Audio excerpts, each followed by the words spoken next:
And back, you know what time it is. It's another Moss Football Friday as the leaves continue to turn brown. It gets colder and colder, and I have this weird, unhealthy obsession with watching people make shit shows of their Thanksgiving turkeys. No TJ this week. Me and Mac holding down the fork. Vegas Mac. I said fork. I am in full Thanksgiving mode. How are you, buddy? I'm doing great. There's probably some people who need a little bit of Thanksgiving. We'll have to wait and see, but I think our plates are going to be full. I think we got a lot to talk about this week. Yeah, and I don't know what it is. I don't know when it started for me. Obviously, social media has changed a lot of things for a lot of us, and we thank all of you that follow us on social media at Mike Arana Show everywhere but Snapchat, and now in the revolution. Join us on Blue Sky now as well. All kinds of stuff going on. We debuted a new segment earlier this week. The face-off was a lot of fun, a lot of new stuff coming up. But yeah, I don't know where it started, dude. Like, I have this weird, and it borders on unhealthy. I will get stuck in a rabbit hole for like 5 or 6 hours at a time, just watching people literally destroy their Thanksgiving turkeys. Like, oh, I can fry a turkey. I saw somebody else do it. Yeah, let me try it. Boom, done. Dinner's screwed. You need your emergency pizza from places. I can't wait. And I can't wait to get into the nuts and bolts of this because yet again, we have another college football playoff ranking out. I'm going to give you your flowers here and let you run with this because there are some people that have reached out through our DMs and they want to know exactly how you placed literally the entire college football committee rankings on Tuesday night. The only thing that you missed was the placement of Miami for their ranking. You nailed every single game. Take your flowers and run away with them, sir. Thanks. I guess it's the blind squirrel finally finding that acorn out there is basically what it is. But you kind of look at it. The more we've seen kind of what the committee is trying to do, I mean, they've kind of really spelled it out to us. It's like we know how they're going to come up with a ranking, and that doesn't necessarily mean that's where they're going to be in the tournament style format because there are certain rules that have to be followed. So you just start kind of playing with it a little bit. The idea I put Boise at number 4 because as I look at it, they would probably be the highest ranked of that group of 5 that's out there. So it's one of those things. It's kind of like putting a puzzle together. Once you get a couple of pieces that kind of look like they fit, the rest of it kind of just falls into place. It's a little bit of fun. It's a little game that you have to play, and that's where my science background comes in. Mendeleev and the whole periodic table and not having all the pieces. I put a lot of that to work too, Mike. Well, and I think I really appreciate it, and let me say this first. 2 things I want to get out of the way. First of all, we all complained when it was a 4-team playoff. And we all worried about who got screwed, this, that, and the other thing. Now we have 12, and everybody wants to continue to bitch about it. Can we just enjoy this? Remember, this was edition 3 of 6 of these that are coming out. That's the first thing. Second, I want to give Reese Davis and the whole crew on Tuesdays their flowers because we're all learning this, and they're learning how to deliver it the right way. And I liked what they did this week as we went through the rankings before we moved to the bracket because I think that's the part that's confusing people so much. Is the not understanding of how, hey, this team, even though they're ranked here, is going to get seeded here. So I think the way they laid it out this week hopefully was a lot more helpful to a lot of people. We'll get into the nuts and bolts of it, obviously, but we saw a lot of movement last weekend. This is why we love college football. TJ said it best in Head of the Class on Tuesday. Welcome to the Head of the Class, where we love chaos. And again, we got another week of chaos, and we're moving into another week where I can kind of see some chaotic spots. Let's look at those rankings. BYU obviously falls down to 14. They're the second team out, if you will, by the rankings so far. And I'm going to stop right there because it makes you wonder. 1 loss for BYU. They didn't play horrible in that game. They just couldn't finish, especially I think Joey Galloway nailed it. They couldn't finish in the red zone, and that's what ultimately cost them the game. But on the flip side of it, you also saw how far they tumbled. They had an 8-spot drop, and I think because of the Kansas State loss, that hurt BYU at the same time. Arizona State played more of a put a pitchfork, if you will, in the layout, and that's why we saw BYU take that tumble. Were you surprised to see BYU take that tumble? Because I was. Yeah, yes, kind of yes and kind of no. I mean, you kind of felt like when one of these teams lost, whether it was going to be, and we'll talk about it, Indiana or BYU or one of those kind of fringe teams, and I say fringe teams, just teams that let's just be honest, like people don't believe, and we'll get into that a little bit, but like people just don't believe that these teams are as good as maybe their record shows they are, and that they don't deserve to be in there. So it's going to be interesting to see now. You know, we got the big one this week, Ohio State, Indiana. We can play a lot of what happens if, and that's what I think we have to do. So am I surprised? No, not really. I mean, I'm almost surprised that they're even in there. To the point is, you know, we talked about the Big 12 is going to get one team. I don't think they're going to get two. Let's just be honest. It's not going to. I don't think it's going to happen. I mean, you start looking around at it. Where would they fall? It's just not looking good. So, you know, they're going to be on that outside looking in. That's exactly what the Big 12 has done now. They've put themselves kind of in that position. Yeah, and SMU moves up one spot. They're now the first team out. Obviously, they can play their way in. They control their destiny. They moved up one, Boise State in that 12 line, but with the way the seeding works, Boise State slid in right how you projected them to that 4 seed, and that's a huge advantage for Boise. And here's the thing, too, is people forget in the Mountain, everybody's assuming that we're going to get another rematch of Boise and UNLV. Right. Colorado State hasn't lost a game in the conference yet, and right. That's kind of an interesting dynamic in there as well. And then we get to the SEC conundrum, and this is what gets everybody's, proverbial panties in a bunch to go back to that from a couple of weeks ago. And we jumped in off of our account on X at Mike Arana Show to a post from Mike M. Farrell Sports on X. And he just posted the picture of the rankings, and he said, who's the biggest fraud in the college football playoff? So we added a comment in there, Penn State. Not that they shouldn't be in, but their ranking is a joke. That started an absolute firestorm. If you want to see, if you want to see people. And one of the comments that was made was that they've got Penn State a more impressive resume than the team ahead of them at number 3, which would be Texas. I disagree with that wholeheartedly, because when you look at it and you break it down from the rankings, you could make the case that everybody behind Penn State has a more impressive resume than Penn State does. And this is where we get to that debate and that conversation, because we talked about the SEC conundrum last week. You've got Tennessee, Georgia, Ole Miss. They go 11, 10, 9, Alabama to 7. Obviously, Texas, the aforementioned, at 3. So when we look at this now and we start to compare resumes and who played who and who didn't play anybody, and we've talked about that's the biggest glaring problem in this format is these super conferences where you don't have anybody playing, or you don't have everybody playing everybody. And I think that, again, ultimately will be the thing that hopefully gets tweaked as we go forward. I know the SEC said, hey, we're going to do it this way this year, and then we're going to reevaluate how to move it forward after that.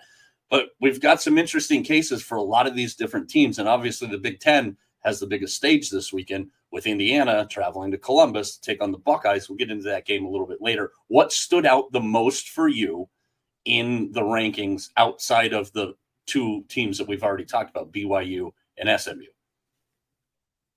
Well, I think the fact that they gave Boise State their due. I mean, I know I've kind of been on this Boise State train for quite a while, but, they have one loss, and we've talked about it. We know who that loss is. It's to Oregon. I mean, and it's a game. Loss. It's a game that they could have won and should have probably won, And so you talk about a good loss. That's a good loss. This is record-wise is good a team, and they played. I mean, yeah, you can look at strength of schedule and all that, but we have to kind of throw that out because we're not playing with balanced schedules for anybody anyway. So none of these are balanced. So we have to take them at what they've done. And the bottom line is that Boise, I think, deserves to get one of those top 4 seeds. I think that was the biggest surprise, the fact that they actually did that for me. That was one of the big things. Other than that, I really think everything fit exactly where it belongs.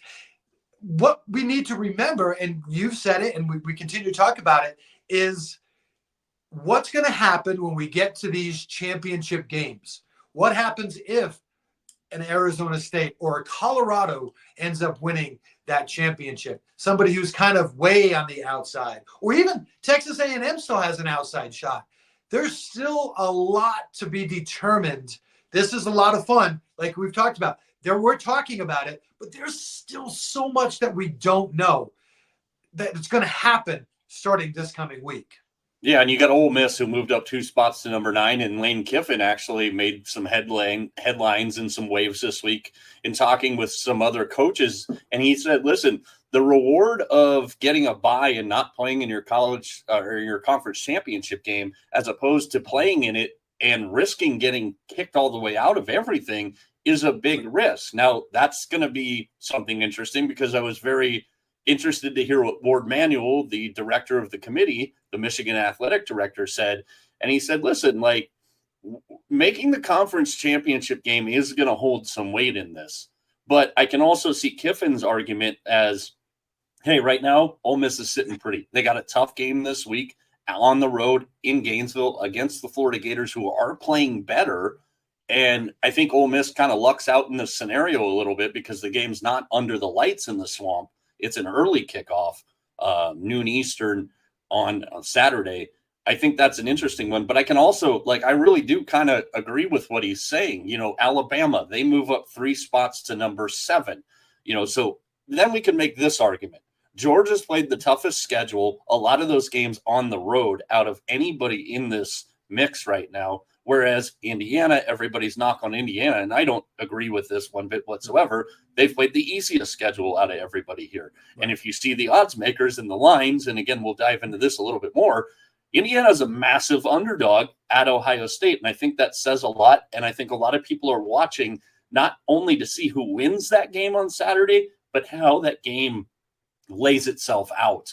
And that's the interesting dynamic for me, is like, hey, we can sit here and compare schedules, but you can't compare an apple to an avocado. You know, they're not the same damn thing.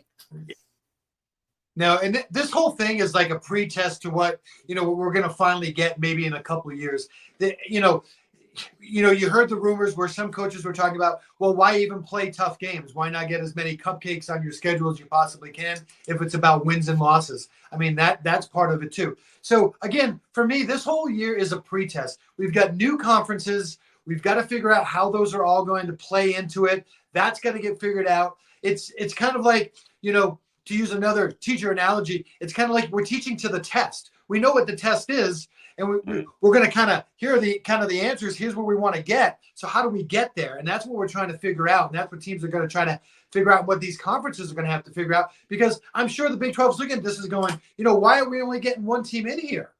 What do we have to do to get more than one team? I mean, heck, there's a possibility. If you look at it, the ACC could get two teams in there.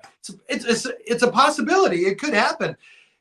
This is all a pretest. It's going to take a couple of years to kind of work itself out.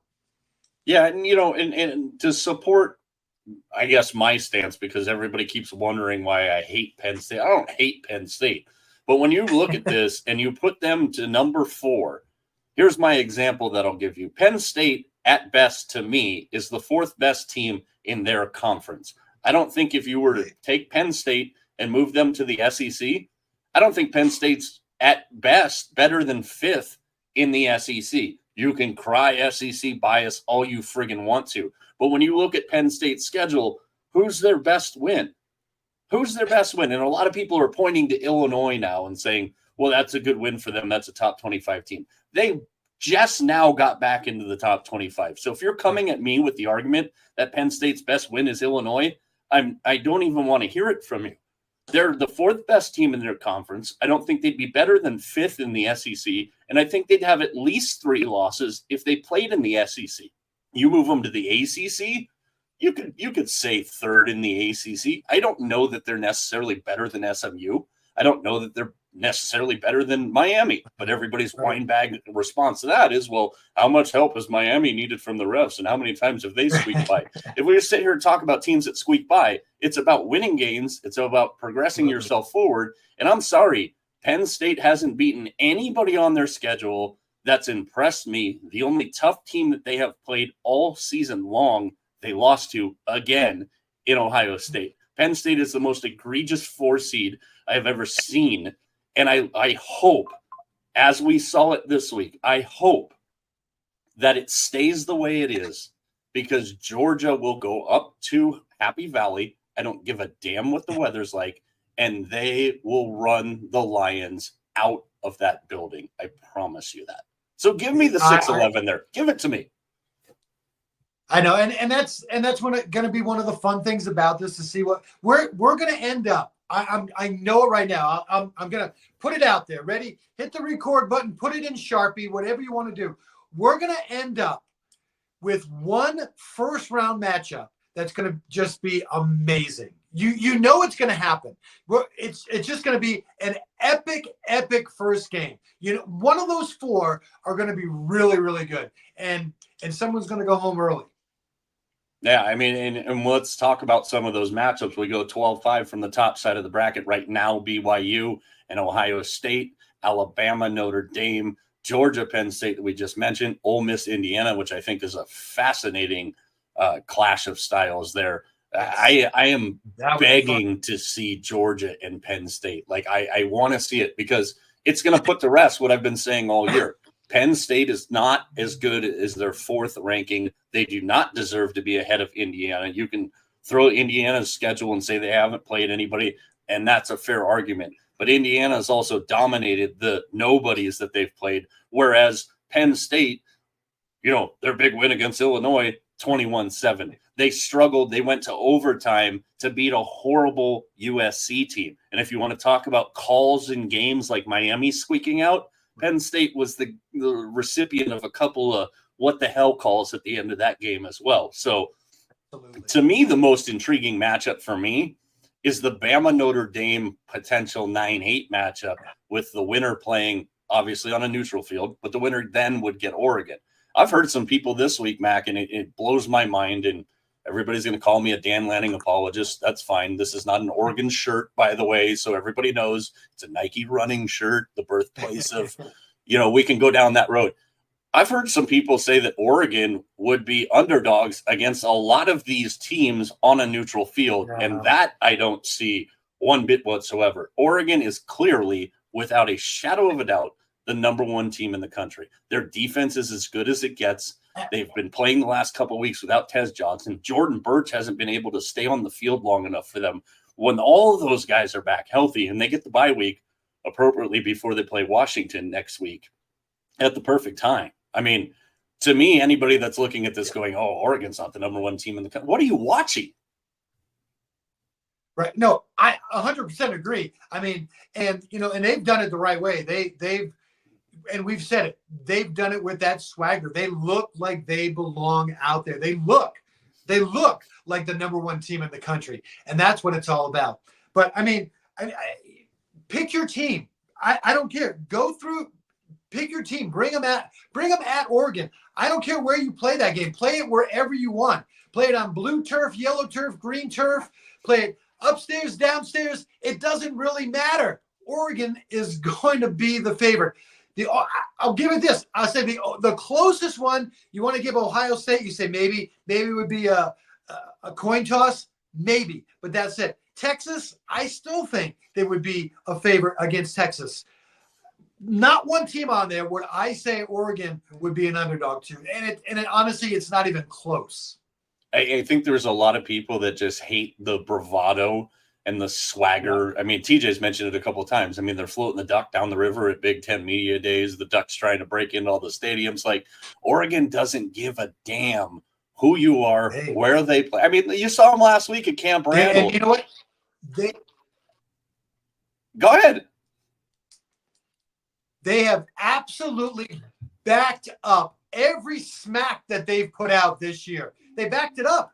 I mean, what else? I mean, obviously, they still got to win a national championship. But the bottom line is they've backed up their smack talk from the preseason. And not many teams have done that. We've talked about, look at all these other teams that we thought were going to be good this year. They backed it up easily. Yeah, and it's like last week in their game at Wisconsin, it's a tight game. Third quarter, we know one of the best scenes in all of college football is jump around at Camp Randall. And here you got the entire damn Oregon team doing jump around with the crowd. And like you saw the looks on people's faces from Wisconsin. They're like, the nerve of these guys, they gutted it out. They had the gut check victory they needed to get and got a tough win in a tough environment. Say what you want about Wisconsin and their struggles this year. That was a big time win for them there. And when we slide forward here and we look, we're going to get to edition 4 next week of the CFPs. We're going to get some good clarity. The Indiana-Ohio State thing carries a lot of weight to how this goes. But let's get into some of these games. And we're going to start with number 9 Ole Miss in Gainesville. That's a noon kickoff on the East Coast, 9 a.m. for the left coasters, same time as Ohio State and Indiana. So that's going to spread some eyeballs out on that one, unless you're a degenerate like me and you've got the multi-TV set up, because I'm sick in the head. You've got Ole Miss in this game. The line's been hovering around the 10 to 12 range all week. Interested to see what this goes off at kickoff time. But you got an Ole Miss offense scoring 40.7 points a game, Florida at 28. Ole Miss defense only giving up 12.9 points a game. Florida's defense, which has been much maligned for most of the year, has played better recently. They give up 26.4 points a game. Florida's averaged 7.4 yards per play with DJ Lagway in there. And we know DJ Lagway could be the guy that basically saves Billy Napier's job and gets those big recruits to keep coming to Florida. But the matchup for me in this game, Mississippi's defense, 22 sacks in the last 3 games. And that's the thing we've talked about repeatedly here, is we can get wowed by Lane Kiffin, the creativity, Jackson Dart, and everything that the Rebels do. That defense is really, really damn good, and it travels. Isn't it funny that we'd be talking about Ole Miss against Florida, and we're talking about the defense, right? I mean, who would have thought that? I mean, that's not something that we do. Usually with these two teams, we're just talking about gushing. We're talking about offense. We're talking about moving the ball up and down the field. But we've seen what Ole Miss can do defensively. I mean, we know they're pretty darn good. They're going to give – now Florida, like you're right, Florida's played a whole lot better. And I was even kind of pushing you on Florida a couple of weeks before, where I thought, they had done – I'd start to see a little bit of a change. It seemed like they kind of turned the page a little bit. They kind of realized everything that was going on around them with their coach and everything else. It seemed like they were starting to put some pieces together. And, yeah, they weren't still getting the results, but it looked a little bit better on the field. This is going to be a tough matchup. I mean, anytime you have to go, down into the swamp, it's not going to be easy. Whether it's during the day or at night, it's still going to be tough. This is again, it's another big signature chance for Lane Kiffin to show what he can do. And it's funny, his team's going to have to win this game, I think, on the defensive end. Well, I think this is a big game for Billy Napier too. He's got the dreaded vote of confidence from Florida's athletic director, Scott Strickland, which I can go into a rampage on that for like a whole hour-long version of our show. We're not going to do that. But I think it's a huge game for Billy Napier, because even though he's got the vote of confidence, the number one name that every Gator fan, every Gator booster, every Gator alum is going to turn to is Lane Kiffin. If the Rebels go into Gainesville and they blast the Gators, all that talk is going to keep coming, because obviously the week after he got the vote of confidence, they went into Texas. Now, let's be fair, first-time start for Warner at quarterback, transfer from Yale because Lagway was out, and they got blasted by the Longhorns like a lot of teams typically do, except for Georgia when you go down to Texas. So I think there's an underlying factor to that. I'm going to line hunt this thing. TJ and I have talked about this several times. I'm interested to see what it goes off at. I think if it dips below the 10.5 mark, I'm going to lean more on Ole Miss's side. If it stays in that 10.5 to 11 or climbs range, I like Florida, not because I think Florida is going to win the game, but I think Florida can keep it close, score kind of a late touchdown there, and cover a double-digit spread. If it goes to 9.5, I'm going to jump all over it on Ole Miss. Ole Miss knows what's in front of them. They know what's left on their schedule, which this is the hardest game left on their schedule. Obviously, we know about the Egg Bowl, but let's be honest, Mississippi State might be one of the worst Power 5 teams of all the Power 5 conferences this year. I'm going to very much pay attention to where that line is. And like I said, if it dips below 10, I'm going to be all over the Rebels side of this one, because I think Lane's got them focused and that defense is good enough, especially with Lagway, as talented as he is. True freshman quarterback, big game. And the dude's going to be a superstar. I think Florida's in great hands if they can keep Lagway there. But if that line drops below 10, I'm going to be all over the Rebels with the focus that I know they'll have and what's in front of them. What do you got on this one? I mean, I really think Florida, like I said, I think they're playing better. I think Ole Miss wins this game.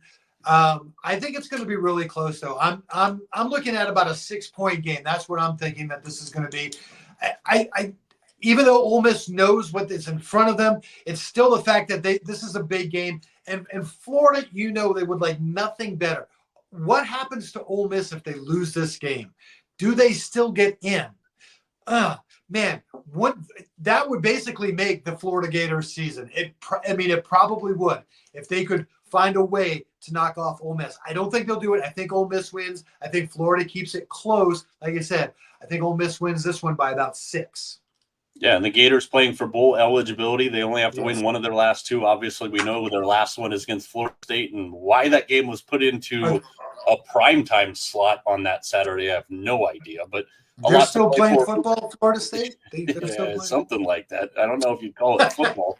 But, yeah, a lot to gain for Ole Miss. How far does Ole Miss move by beating a 500 Florida team? That's another thing to factor in and kind of keep an eye on. Georgia's got the game left against Georgia Tech. And what Georgia does has a lot to do with what happens to Ole Miss. So a lot of things there. Speaking of a lot of things on the table, let's go to Arrowhead, where we're not talking about the Kansas City Chiefs. We're talking about the red-hot Kansas Jayhawks, and they host the equally as hot Colorado Buffaloes. Colorado about a 3-point favorite in this one. Over-unders hovering around 60 points here. And Shedeur Sanders and his numbers this year, 73.4% completions, 27.7 on his touchdown to interception ratio. A lot of people thought Kansas was going to win the Big 12. Kansas and Arizona were the 2 teams a lot of people thought were going to win the Big 12. Kansas has decided to turn it on late. They need a win to get bowl eligible, and they have a chance to really do some damage big time, and not only to the CFPs, but they have a chance to do some big time damage to the entire Big 12 conference. And that's something else to pay attention to here. This is absolutely crazy. Now, it was very interesting to me watching, the College Game Day last week. They were all over this Kansas game, weren't they? They were like, something was kind of weird. They were all like, why is this such a close? I think it was like a 3 or 4 point spread. They were really, really questioning what was going on last week. And so I really watched this game real intently because I was like, okay, what's going on in Kansas? Because like you said, off to a terrible start. Where they start? Like 1-5, 1-6. Yeah, something like just terrible. He's completely write them off, like you said, for a team that was supposed to win the whole thing. And then so you start watching and you go, all of a sudden now you start to see it. Jalen Daniels, all of a sudden he's healthy and he looks pretty good. Devin Neal, like all of a sudden all these pieces are coming back together. Man, oh man, what a spoiler they can play. Can they do it? But can they do it 2 weeks in a row? That's the big thing. Can they do it two weeks in a row? Kansas, they're slow. Their tempo is slow. They don't want to go up and down. We know what Colorado wants to do. Colorado wants, they want to get their wide receivers. They want to get Hunter in space and have him go and get Sanders out. That's how Colorado wants to play. This is very, very interesting. And here's another thing. Why is Colorado in the position that they're in? It's not because of their offense. It's because of their defense. Man, oh man, last year they gave up 34, almost 35 points per game. It's down to 22. That's pretty damn good, Mike. Yeah, and Colorado's defense, just to reiterate your point, 31st in the country this year, and they were nowhere close to that. And when you look at it from the Kansas side this year, especially on this streak that Kansas has been on just wrecking things, they're 10th in EPA against the rush. And what they've done in this streak is they've been able to stop the run and they've been able to stop the pass game. And that was, again, we talked about this earlier, BYU and why they lost that game. BYU moved the ball, but they weren't able to convert anything when they got in the red zone. That being said, with Kansas in reference to their streak and what they've been able to do, I think this is a lot to bite off for them in how Colorado does play offense. And again, the run that Shedeur Sanders has been on, all the chatter about his Dion leaving, you heard him kick stand down and all that. Here's another thing to factor in. This game's being played at Arrowhead this weekend. That's a big-time NFL environment. And Dion and Shador and Travis Hunter, we all expect Travis Hunter to be the number one pick in the draft. I mean, some mocks you see the Raiders trading up to 1 to get the top pick to get Shador Sanders to be the next quarterback of the Raiders. I think the environment in this game being played at Arrowhead is going to have a lot to do with that as well. That being said, I think this is more than Kansas can bite off in this one. I don't think they have a massive home field advantage at Arrowhead. Obviously, they're playing Rent-A-Stadium this year while the renovations are being done at their home stadium. They've been on a good run. I think this Colorado team, much like a team we're about to talk about here in a second, has a lot of momentum on their side. They know the opportunities in front of them. And you couldn't have set up a situation better for Coach Prime and the Buffs than to sit here and go, hey, you handle your business. You've got a shot in the Big 12 title game, which is being played, oh, by the way, where? A lot of things are lining up and the stars are aligning here. I think it's more than Kansas can bite off. I like the Buffaloes. They're going to be a part of my best bet later. What do you think? And again, you talked about one thing that Kansas does and is there, again, let me get that. One thing that they don't do is they don't give up really many big plays. They don't offensively, they don't have many big plays. And that's one weakness of the Colorado defense. If there is one weakness, Colorado does give up some big plays. Kansas is not built that way. So again, I think that's one of the things that really is going to help Colorado in this thing. Kobe Bryant and Melo Dotson, 2 good cornerbacks for Kansas. Can they stop the receivers from Colorado? I don't know that they can stop them. I think they can slow them down. I wouldn't go anywhere near the number. I don't think there's going to be a lot of points scored in this game because I think Kansas City, in essence, is going to kind of take the air out of this game. I don't think they're going to win. I think Colorado's going to win. I think Colorado will probably win by maybe 10. That's kind of what I'm looking at. I think Kansas will keep it close, but that's kind of how I see it. Kansas is going to slow this down. Colorado has enough to get by, but I just can't see. I mean, that's 60 points. That seems like a lot to me because Kansas doesn't score a whole lot.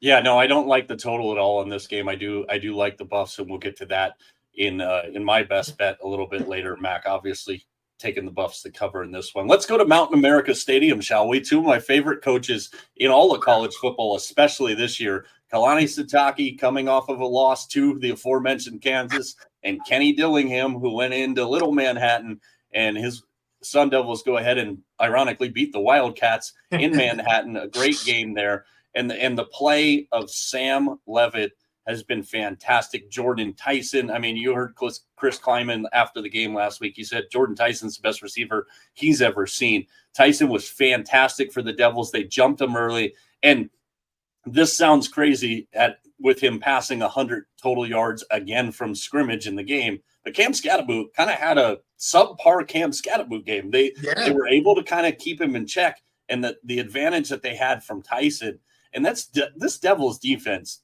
massively underrated. A little underrated, yeah. Big game. I wish it was a night game, but it's a 1:30 kickoff here in Arizona, about 30 minutes from me. A lot of talk around the Valley. Kenny Dillingham's thing has been activate the Valley since he got the job.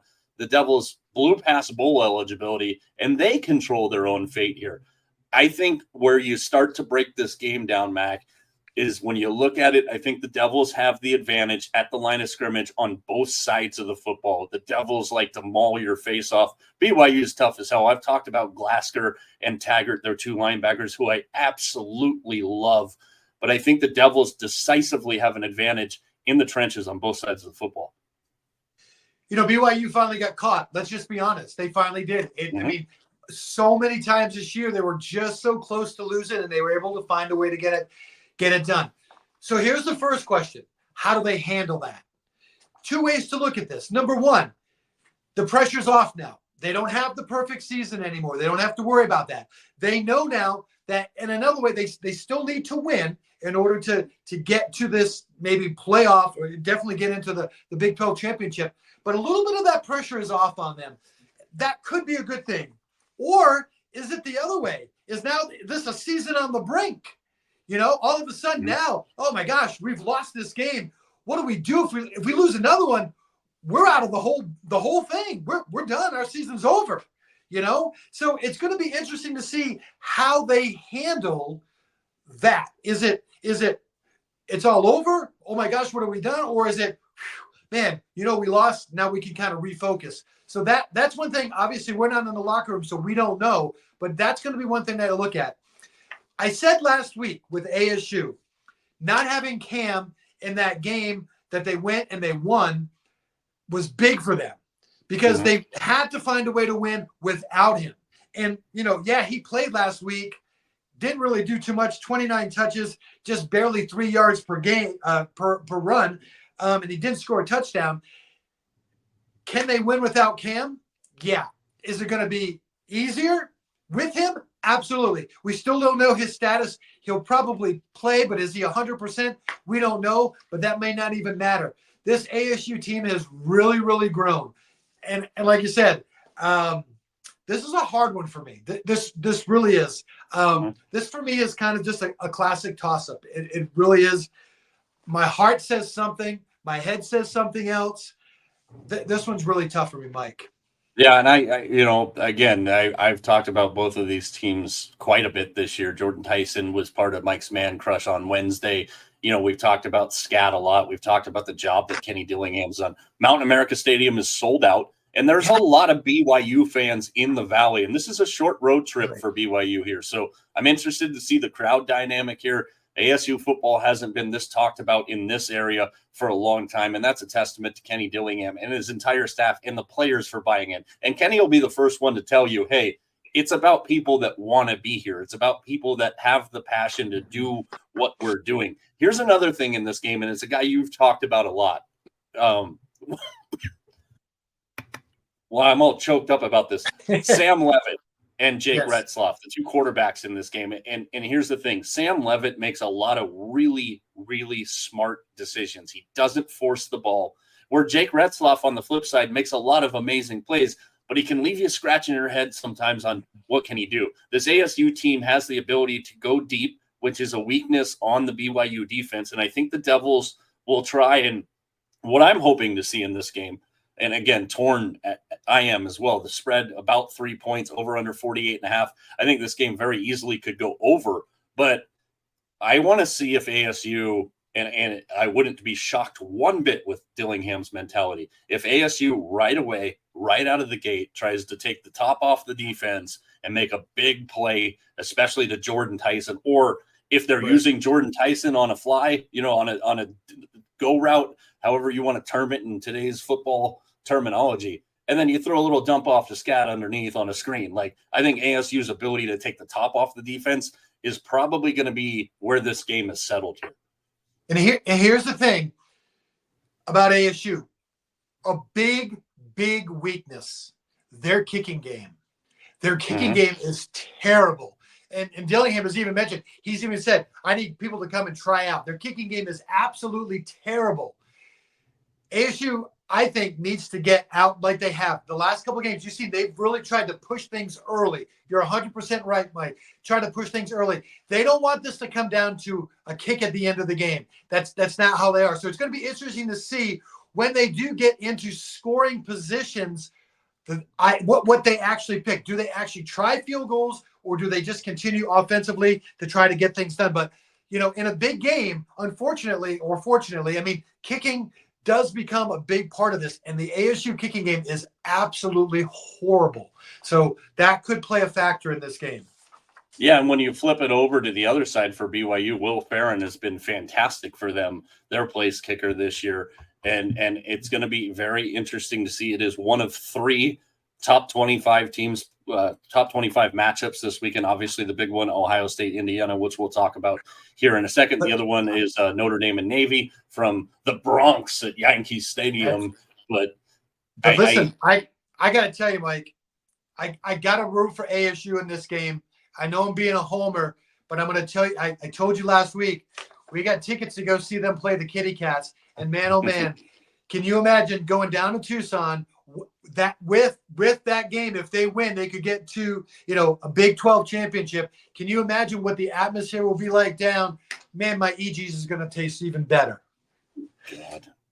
Don't get me started on that disaster. I'm going to play Switzerland on this game because I can see, to your point, I can see BYU playing with no nerves whatsoever.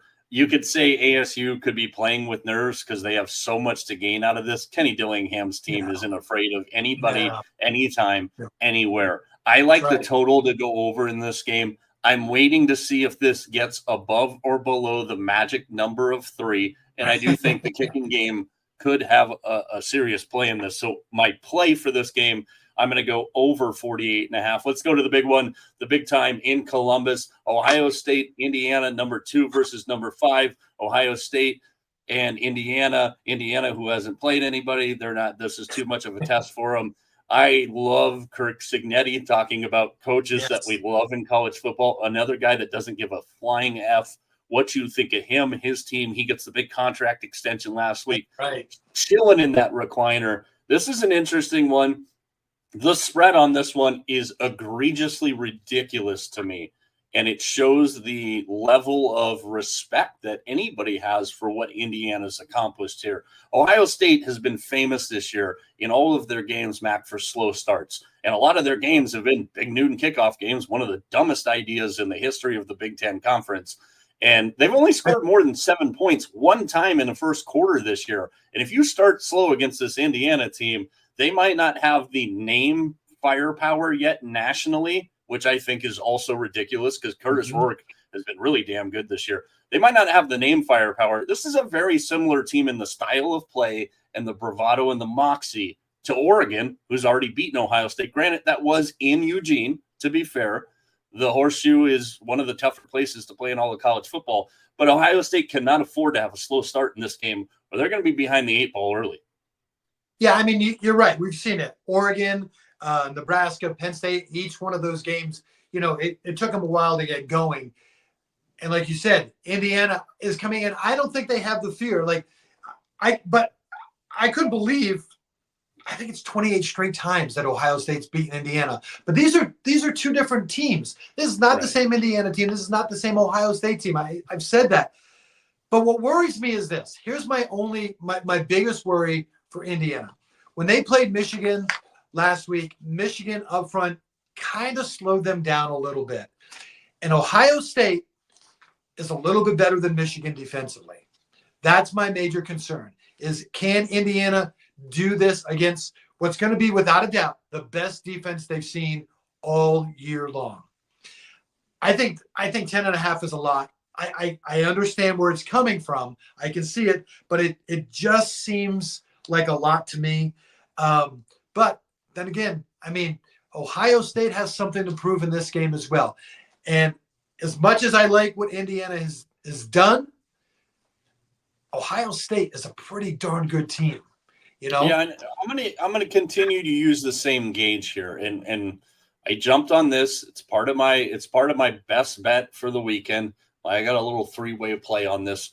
Here's my measuring stick, if you will. Again, you might not know the names like you know them from Oregon, Tez Johnson, Dylan Gabriel, but Curtis Rourke has been fantastic. Elijah Surratt and Omar Cooper have been fantastic at the wide receiver spots for Indiana. And here's the thing. Ohio State secondary is kind of their Achilles heel. So you've got Igbinosun, who's made a ton of huge plays, and he's going to have to make a couple more this weekend to keep them in that game. Or Ohio State secondary gave up 341 yards to Dylan Gabriel and the Ducks, and that's my measuring stick here. So I jumped on this number as soon as I saw it because I couldn't friggin' believe it, because Indiana's still getting no respect. Now, I'm not going to ask you to make your pick because in a couple of hours, your preview here on Friday night will come up for that game like we usually do. We're just going to call you the big noon kickoff game. Can we stop this Big Ten? Can you get something through your head? Ohio State should not be playing at 9 a.m. on the West Coast every week. The big noon kickoff, I have no problem with their pregame show, nothing like that. But the big noon kickoff has been a disaster. I mean, and I think, again, you're going to see Ohio State in this position where, yes, both teams are playing at the same time. It's not a major advantage for either team, but Ohio State always starts slow. And I think if they do that again, it's going to cost them. From a betting standpoint, it's really going to cost them because, again, I don't think the spread at 13.5 and the over-under at 51.5, I don't know if I necessarily like the over-under because of the early kick, but 13.5, that is completely disrespectful to the Hoosiers and what they've put together this year. I don't want to put you on the spot because I don't know if you have the number, but is there a first half number that you think would be a good play in this? I mean, I know that you say Ohio State's off to a slow start. Would they be a good first half number? Indiana in the first half would be more my lean. TJ, we know how much TJ in these tight games loves to look lines. I'm trying to get it up here. Give me a second. But yeah, I mean, that's another good call in this game is when you look at the first half number. And again, this number, I did look at it earlier in the week because we do like to do that a lot here. But when you look at the first half number as of right now, it's still at 7.5 for Ohio State. So the odds makers thinking that Ohio State goes in a touchdown up at half. If they start slow and they go behind the 8-ball 7-0 right away, I got a hard time believing that Ohio State's going to be able to flip that score and go up by 2 at halftime. I'm not saying it's impossible, but I see Indiana as way better than anybody else does outside of Indiana. I mean, I know there's a lot of people that believe in Indiana. I'm not the only one. But this Indiana team, to me, has a little bit of what Washington had last year with Michael Penix and Rome Odunze and Jalen McMillan and Polk and that dynamic. Like, I think that's your benchmark marking point. And again, like, I just don't think the spread at 13.5 as it's been for most of the week. If this thing definitely, I'll double down and bet it 2 or 3 more times if it goes over 2 touchdowns because I don't think Ohio State is 2 touchdowns better than Indiana. I still think Ohio State's a great football team, but I think Indiana is a lot better than anybody thinks. Right. And not to make your pick, but I'll give you the final word here before we switch to the national. I mean, Ohio State has been good, and we know that. But listen, they put themselves in some bad spots this year. I mean, we've seen that. So, again, what great team besides Oregon is Ohio State really had to battle. This may be one of their best tests to see. I'm looking forward to this one. This is I know it's Ohio State football, and I think they're going to change the name of that instead of the noon kickoff. Just going to be Ohio State football. But this is going to be a fun early matchup to get to on Saturday. Again, Max pick coming up here in a few hours on our social channels. I'm going to save mine for my best bet at the end of the show. Let's switch to the National Football League. A lot of stuff going on. You saw in the power pyramid this week, we got a new number 1 team. I don't think it's a surprise to anybody. A lot of people thought Detroit should have been the number 1 team in our power rankings for a while. Well, Kansas City opened the door for them, and they take the top spot. Buffalo and Kansas City follow through. I moved Pittsburgh all the way up to 4. Listen, that defense obviously travels. We know this. And Chris Boswell for MVP. Again, those people that are coming after us in our mentions, like, I'm not serious Chris Boswell for MVP, but he's damn sure the MVP of the Steelers. And you saw him again for the 8th time in 9 games knock off the Ravens, who signed Derrick Henry only to rush him 13 times in a big game. It is mind-blowing to me. The Steelers got a long way to go. They've got one of the toughest, if not the toughest, schedule down the stretch. But when you look at that top 4, Detroit, Buffalo, Kansas City, Pittsburgh, I'm pretty dead on. I'm going to pat myself on my own back there because to me, those are the 4 best teams in football right now. You're the committee and everything else, and I think you got it. I mean, start with the top. I mean, Detroit has been Detroit. I mean, there's nothing nothing more we can say about that. And like you said, Pittsburgh does. I mean, but the Steelers always going to be kind of the glass half full kind of guy because that's my team, and I just see so many. Still some weaknesses in that team. Yeah, their defense is good, but man, they still frustrate me, especially offensively. Still, it's getting better. It really is. I mean, I can't believe Russell Wilson has played as good as he can. And knock on wood. I mean, he really has. I mean, we kind of joked about it at the beginning of the year, like, why would you even begin to sign this guy? But you know what? Mike Tomlin was right. He is exactly the fit. But I have said this. If you're a Pittsburgh Steelers quarterback, what don't you have to do? You don't have to win the game. You just don't have to lose the game. And you can say, they're going to kick. I get frustrated. They're going to kick 7 field goals. But it's just, that's Steelers football. And you can complain all you want, but it works. They win. That's all there is to it. I mean, this is a tough looking team. I mean, I know there's still don't have anybody that scares you on offense, but the cumulative group is getting better. It's pretty good. They're starting to really come alive. They could be a top 4 team. Yeah, and we talked about it last week. The plus 2,800 for them to be the number 1 seed in the AFC. I mean, it's a possibility. A long way to go. When we got a couple of NFC teams at 5 and 6, Minnesota, I slid them down. There's just something disjointed about their offense right now. Their defense again has traveled. Their defense has put them in the position they are. I'm just like, I can't quite put my finger on it. They just look disjointed on offense. Philly at number 6. I've shared my thoughts on Philly. Obviously, Saquon Barkley has been a massive addition for them. We're going to talk a little bit more about Philly in one of our spotlight games. Then I dropped Baltimore down to 7. Again, mind-boggling to me that Derrick Henry got 13 carries. What was the knock on the Ravens last year in the postseason? They didn't have a running game to support what they were doing. And then in the biggest game that they've played all season, 13 carries for Derrick Henry. I know Pittsburgh was slowing him down, but you've got a bruising physical back for a reason. Use the guy. This isn't the first time, though, Mike. They've done this before. Go back and look at some of the Baltimore games. For some reason, if he doesn't get off to a good start, they kind of just forget about him. He's almost non-existent at times. I remember even the first game of the season, I tweeted out, does Baltimore know that they signed Derrick Henry? This is not the first time that this has happened. Multiple times, and unfortunately, I've watched the Ravens quite a bit. They go away from him. If it doesn't work, they go away from him. If it's more and more Lamar, and I don't know why, but like you said, how he doesn't get 25, 30 touches a game, I have no idea. Yeah, and speaking of another team from the DMV, Washington, I didn't move them, left them in a short week. They got in Philly. They didn't play a horrible game against Philly. The Chargers moved them up a spot from 10 to 9. I said it last week when we put them into the top 10 in the power pyramid that, they can do it pretty. They can do it ugly. They can score. They can grind it out. We saw that again on Sunday Night Football last week. A game that was an absolute shit show in the first half turned into a fantastic finish. And number 10, I put the Texans back in. You saw the impact on Monday Night Football of Nico Collins being back. I mean, the play that didn't count for a touchdown right away. I mean, Collins, here's the most mind-blowing thing about Nico Collins, okay? He missed a month.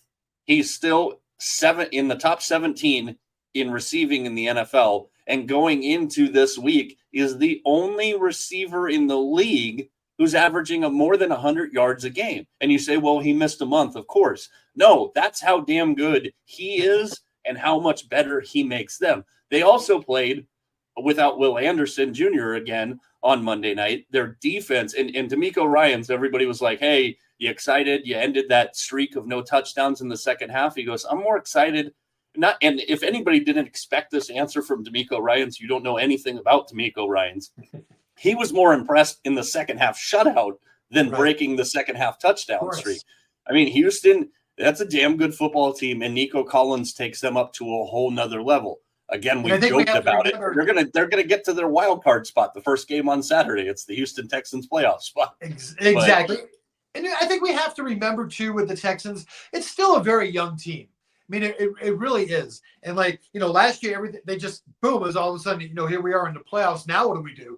Oh my gosh. So, I mean, again, injuries have been there. They've kind of maybe taken a step back. But listen, like you said, now we start to see as we kind of go now this last part of the season, it's going to be interesting to see how they adjust now to these last couple of weeks, knowing that they're going to have a playoff spot kind of wrapped up. It's going to be interesting to see how they start getting themselves prepared for the playoffs.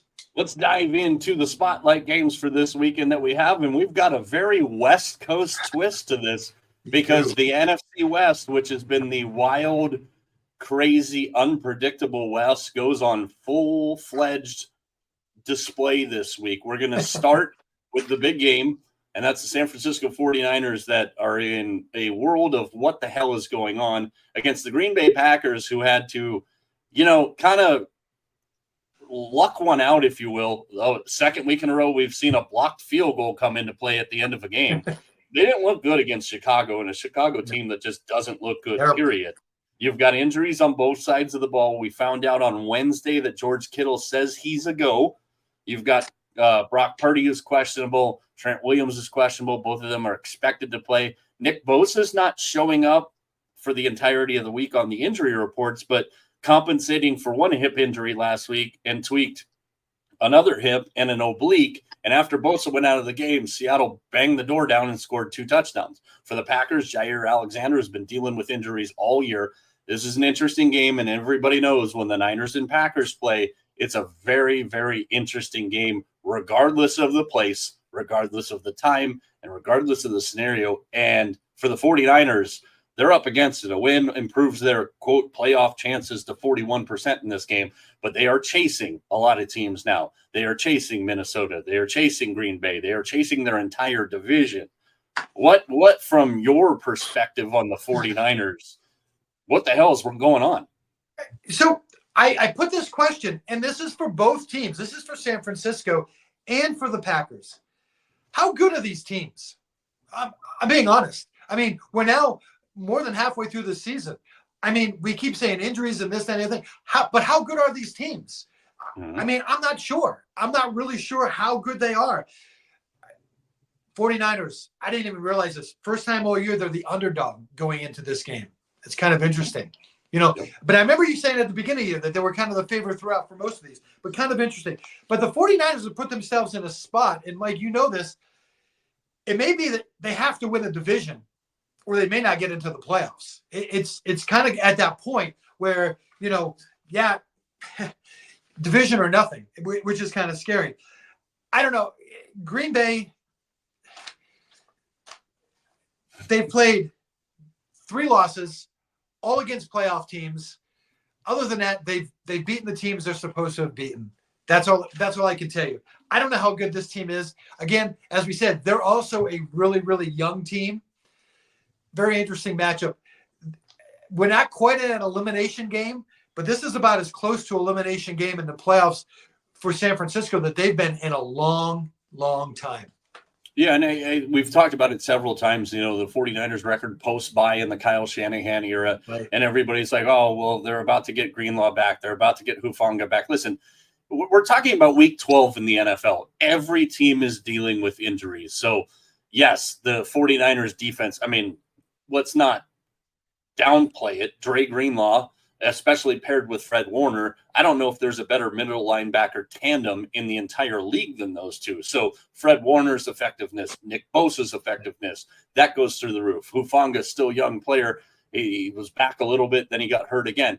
But every team's dealing with injuries, so you got to throw that garbage out right. The window. Jair Alexander, I just mentioned him. He's been dealing with injuries all year for the Packers, and I said this at the beginning of the year. I didn't see at the beginning of the year that the Packers were as good as everybody was making them out to be. Romeo Doubs, Christian Watson, Dontavian Wicks, Jaden Reed. You know, they added Josh Jacobs to the backfield. He's been really effective, especially catching balls out of the backfield for them, and that's been a huge dynamic to them. They rotate who the hell it is every week. So whether it's Watson, Doubs, Wicks, Reed, you know, you go through the whole gamut. I think the biggest issue for the 49ers here is, yes, I mean, again, we'll go back to injuries. They lost Javon Hargraves. That's a big loss, especially in the middle of your defense. But they've still had Floyd and Bosa on the edges all season long. The Niners' defense on third down is their biggest issue. They're 25th in the league in stopping teams on third downs. That's the thing with the Niners. Even last week when you looked at their game against Seattle, I mean, Geno Smith didn't have a tremendous game. They were in the game. They can't get off the field on third down. That's their problem. They're 5th against running backs, and I think that's going to be an interesting matchup this weekend is Josh Jacobs against the 49ers defense. The Niners only give up less than 4 yards a carry. I think they're at 3.8 for the exact number right now. That's where I think this matchup comes down to it. San Francisco's lost 3 games this year when they've had the lead at 2 minutes or less. Very interesting, very dynamic, very important for the 49ers. Not that it's not for the Packers, but again, you laid the scenario out. We could, and I think this is what the 49ers are and 49er fans are hoping for, that week 17 game, which you didn't think was, or week 18 game, which you didn't think was going to be anything, at Arizona could be the last game of the season on Sunday Night Football for the division, and that might be the Niners' only path in because they are chasing Minnesota. They're chasing Green Bay. After Green Bay, they go to Buffalo. They still have games against the Rams, who have beaten them already, the Cardinals, who have beaten them already. They do get a little bit of a lollipop with the Bears at home, but yeah, the division path might be the only way. And most people would say a healthy 49ers team that gets into the playoffs, even if they're the 4 seed, is still one of the more dangerous teams because they're built to win in these cold weather environments. Right. But they just, something's off. And I you saw this clip because the 3 of us talked about it. Manti Te'o, everybody was laughing at him at the beginning of the year. He talked about the exhaustion of being so close to another Super Bowl against the Chiefs that they had, and he expected an emotional letdown. And right now they're playing right into that. I'm going to save my pick. What's your stance on this one with the 49ers as about a 2-point underdog in this game? I'm just going to go with the idea that the way the Packers have gone all year, it seems like they win these kind of games. I'm taking the Packers kicking a field goal at the end for the win. All right. Let's go on to another NFC West matchup. Arizona coming off a bye against Seattle. Initial thoughts here, Mac. This is a Cardinal team, and to quote myself, in our training camp tours, if you sleep on this Cardinal team, you're going to get got, and they've gotten quite a few. Yeah, it's kind of funny. It's one of those, I look every week and, I always take a peek at the Cardinals like, oh, look, hey, they won again. Oh, hey, look, they won again. Oh, hey, look, they won again.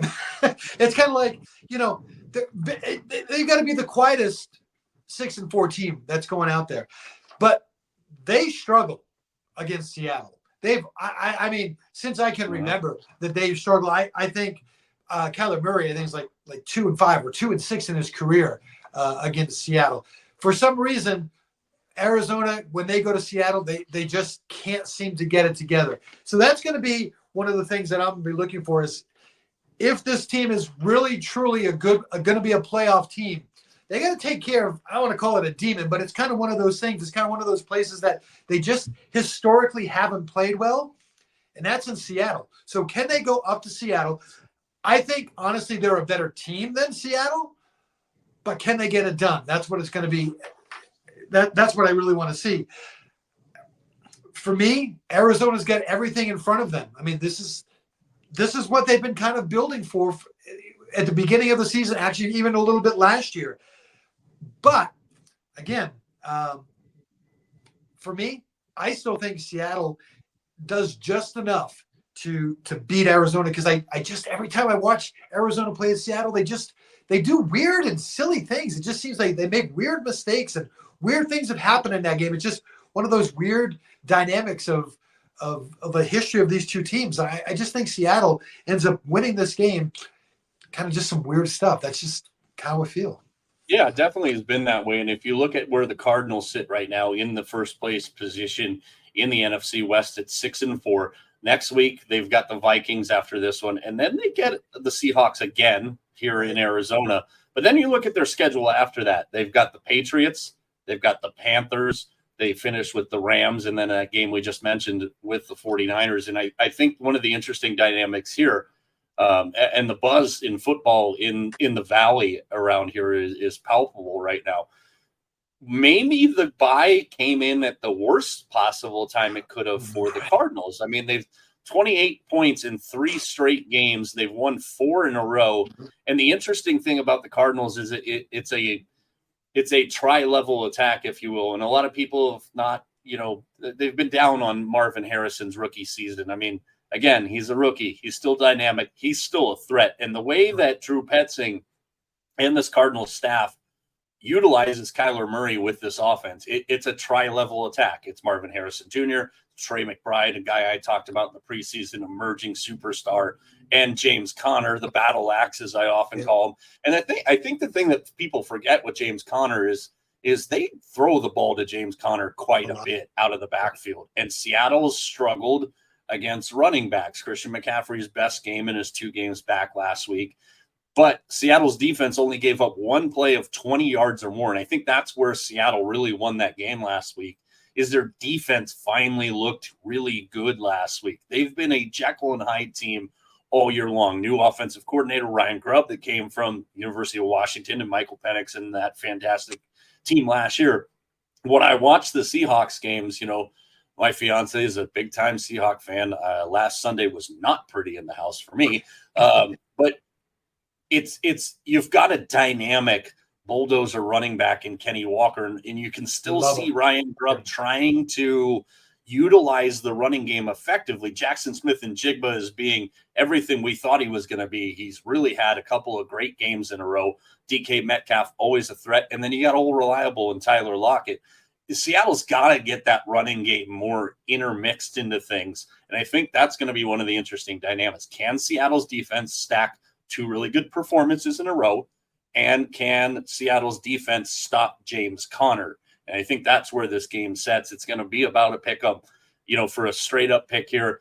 I like the Cardinals' momentum because I've seen Seattle so good, and I've seen Seattle like, what the actual F are you doing this year? I like the Cardinals. I am a little bit concerned with the bye week, and based on what you said, their past history in Seattle. Let's go to Sunday Night Football, Mac. We're going to leave Monday night because our friend Monday Night Mike, our nerd, who went 3-0 finally last week.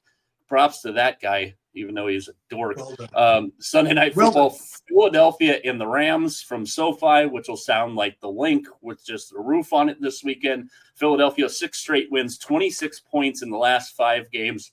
The Rams defense has held their opponents to under 23 points in 5 straight games. To me, the first thing that jumps out on this game for me is neither one of these teams gives up a ton of yards to opposing running backs. So we've got Jalen Hurts and we've got Matthew Stafford, and who's going to win the arm battle, I think initially is what this game comes down to. This is a good Sunday night game. The Rams, and unfortunately, that the whole division, Arizona, Seattle, the Rams, the 49ers, it's kind of that same thing. It's like, what are we getting this week? I mean, we just don't know. That's kind of the biggest thing. Is like, we've seen with when Cup is healthy and they can have a dynamic offense. We knew their defense was going to be we'll see, but it's even been better than I thought it would be. This is an interesting game to me. This is truly an interesting game. This is the type of game, and you're going to love this. This is the exact kind of game that Philly goes in and loses. I mean, I really don't think they should. I really think. I'm glad you said it first, because most of Philadelphia thinks I just hate them. I know. Which is not true. I know, but for me, this seems like the exact way you do talk about it a lot, but the way Philly is going to lose is they're going to do just something really, really weird at the end, and the Rams are going to end up winning this game. That's just that feeling that I have about this. Philly, I said last week, I thought they've been playing really well. Kind of, for me, kind of one of the scariest teams. The way Barkley's been running the ball, I don't know how you stop him. I mean, he's almost good for 100 on the yards. flip side, the Rams only give up 4 yards a carry to running backs, and they shut down Ramondre Stevenson last week. I know Ramondre Stevenson isn't Saquon Barkley. Nobody's Saquon Barkley. Nobody is. Both of these teams don't give up a ton of yards to running backs. I think that's a dynamic part of this here, and we'll add to the running game even more, Mac. Like, Jalen Hurts has 9 rushing touchdowns in his last 6 games. The quarterback that can make the throws in this game is the difference to me. And if it gets close, the cerebral Sean McVay and the big balls on the table Nick Sirianni, it's, every aspect of this game on Sunday night, I think, is wildly fascinating, from the coaching matchup to the defenses to, you look at the receiving cores, they're completely different receiving cores. When you look at Phillies and then you compare Los Angeles's receiving core. And again, we've talked about, and this is why we focused on these 3 games. The 49ers have to go in and beat the Packers. For the 49ers, their best bet is for Seattle to beat Arizona and for Philly to beat the Rams. The 49ers need help from the Eagles. Isn't that an interesting dynamic? So the pressure I think we're going to see from these 4 NFC West teams in these 3 games, I think, absolutely makes the weekend. Because if you look at the rest of It the does. schedule, there Yeah. really isn't anything fascinating on the schedule this weekend. Monday night has a lot of implications as far as the AFC playoff picture goes, and we'll get to that in our Monday night coverage. But this is insane. I love this matchup, especially in Week 12. Yeah, and I mean, with everything that, I mean, all those teams just so close. I mean, it really does. Every week does really matter. I mean, you're talking about if somebody in that division can pull off 2 or 3 wins, they might win the division. That might be all that it takes. A 2 or 3 game winning streak. I mean, right now could be the difference between winning and losing that division. And unfortunately, the way they're playing, it's one of those things. It may be the division winner is the only one that gets in. I'm going to give you an X factor in this game before Right. I have you make your pick. I mentioned it, and I think this is legitimately where it comes down to is the quarterback that makes the throws in this game. We talk about A.J. Brown, Devontae Smith, Saquon Barkley, Kyron Williams, Cooper Kupp, Puka Nacua. You've got Calcaterra, and you've got the whole slew of tight ends for the Rams. I think the guy that's the X factor in this game for me, and he's been clutch as all hell for the Rams this year, is Demarcus Robinson. That's the guy I think Stafford's going to target because we know the attention to Williams, Kupp, and Nacua.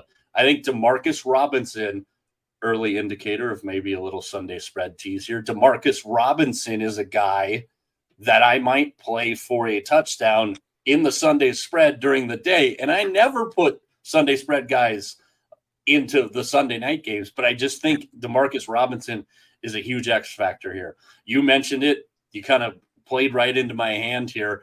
I like the Rams at home. The numbers hovering around that 3. We've got a lot of evenly matched teams this weekend. Yeah. I like the Rams at home, a home dog Sunday night football. And again, Philly's been on such a roll right now. This is the classic game where the size of somebody's stones comes down to bite them. And I think the cerebral Sean McVay against the aggressive approach, and it obviously Sirianni's aggressive approach has been successful for them. He got him to a damn Super Bowl. Like, again, Philadelphia fans, I don't hate your team or your city. I love the passion of Philadelphia. But I mentioned it, and I'm going to stand on business, if you will, that this is the game that the Eagles team loses because of some stupid play call. I like the Rams as home dogs in Sunday Night Football. All right. Well, you know what? Keep it in the bag. Sunday night, Mac. Come on. Yeah, I can't say. We got to have the people. Hey, let's flip to you, though, and why don't you go down the crazy wild road that is Mac's best bet as we head into another weekend here? All right. Hey, tonight, we're going right at it. We're not talking the 2 best teams in the Big Ten. We're talking the 2 worst teams. We're talking Purdue and we're talking Michigan State, baby. That's Friday night what we're right. So, hey, we're gonna get it off. We're gonna get it off started right.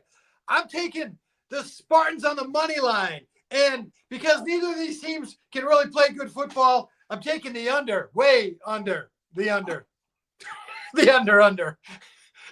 Please show people that you're not wearing a Michigan State jersey right now. Okay, so I am not. All right, thank you. Jesus. Mac's best bets. Please keep your hands and arms inside the vehicle. All right, I got a 3 play this week, and we've talked about all 3 of these games. I like Indiana plus 13.5 is where I locked them in. I will double down if this spread at kickoff, at big noon kickoff, Ohio State kickoff. If it goes over 14, I'm going to double back down on it. I think Indiana is better than people give them credit for. So that's leg number 1. Leg number 2, Colorado at Arrowhead. I think the Buffs have got a momentum train, and Dion is not going to let them fall short or lose some focus here. They know what's ahead of them. At the Buffs to cover 3 is where I locked that one in. That one makes me nervous. I don't like whole numbers. It's a thing. Sports gamblers, you understand what I'm saying. And I like the 49ers on the money line. Here's why. This 49er team knows if you don't flip the switch now and you lose this game, you're screwed and your only option is the division. If you win this game, there still is another alternate path. It's still muddy, but the Niners know it's you flip the switch now or it's going to be a long off season. They're getting the right guys into the mix. If Bosa plays, that's an interesting dynamic. I took advantage of one of the few times we've seen the Niners on the money line was only a plus 105. Put those three together, it's a plus 682. Call me a homer, but I think the Niners, it's you flip the switch or you're screwed. That's what it is this week. I agree. And I like Indiana in the same kind of mentality. Hey, everybody's watching us, and everybody's talking about if we play good and we lose. Kirk Cignetti says, screw that. We're going to go in there and we're going to battle them, and we're going to win this damn game. So 682 is what that comes out to. I don't love parlays, but, from a best bet standpoint, if I'm going to make a best bet there. Mac, we've got a big week coming up next week. Our Football Friday show is going to take some people right up to kickoff for Kansas City and the Raiders on Black Friday. We're going to have that for you. Obviously, we won't talk to you in this form before Thanksgiving. Make sure you schedule your nap for Cooper Rush versus Tommy Cutlets in that middle of the day game on Thanksgiving. But any final words as we head into a week of giving thanks? And I thank all of you for following us. Vegas Mac, I appreciate you too, buddy. Just don't man, Mike, thanks. You're making me all, mushy over here. Hey, listen, I'm excited for this week. I mean, like I said, if I have to spotlight one thing, I really, really am hoping that ASU can come out with a victory, because I want to go down to Tucson and watch that game, and just that's to know that they could be playing for a championship. That would be a whole lot of fun. My son's never been to a ASU U of A rivalry game. He's never been to a rivalry game at all. So he's in for a surprise when he gets down there. That's all I'm going to say. Yeah, it said nobody ever. I can't wait to get to Tucson. For Vegas Mac, for TJ, who's not with us, I'm Mike. TJ. Mike Arana Show on all our social channels, including Blue Sky. We'll talk to you next week. We're out.